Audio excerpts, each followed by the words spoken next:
31ला तर एकादश होती. तर एकादशीच्या दिवशी मग पार्टी वगैरे काय करणार, त्यामुळे आहोंनी समोसे आणले होते. तर समोस्याचीच पार्टी केली मस्त. आणि इथे समोसा खातेच आहे तर म्हटलं चला सिरियल पण लावूया. मग सिरियल बघता बघता समोसा खाल्ला आणि त्यानंतर मेथीची भाजी निवडून घेतली.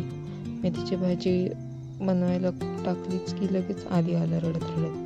त्याला काय माहिती काय झालं होतं, सारखं रडतच होतं माझ्या मागे, मला उचलून घे मला उचलून घे. त्याला म्हटलं थांब मला भाकर टाकू दे एक.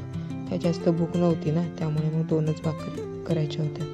मग काय भाकरी टाकली एक आणि दुसरी ताटातच होती की लगेच उचलून घे रडायला लागला. मग त्याला उचलून घेतलं आणि झोपला तो माझ्या याच्यावरच. मला वाटलं झोपलं म्हणून गेले आणि बेबी पण रडायला लागलं होतं म्हणून त्याला पण फीड केलं.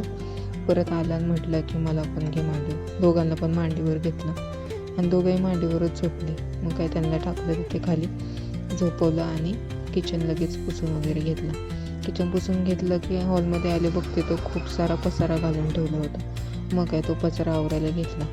पसारा सगळं आवरून झाल्यानंतर बघा आता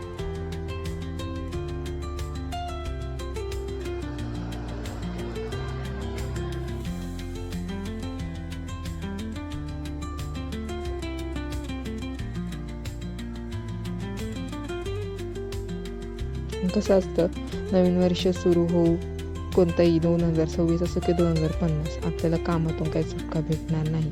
तर त्यामुळे आपलं काम तर चालूच असणार आहे.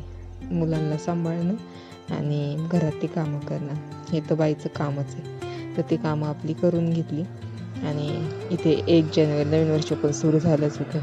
तर बघा आता असं काहीसं घर दिसत होतं, सगळं आवरून झालेत.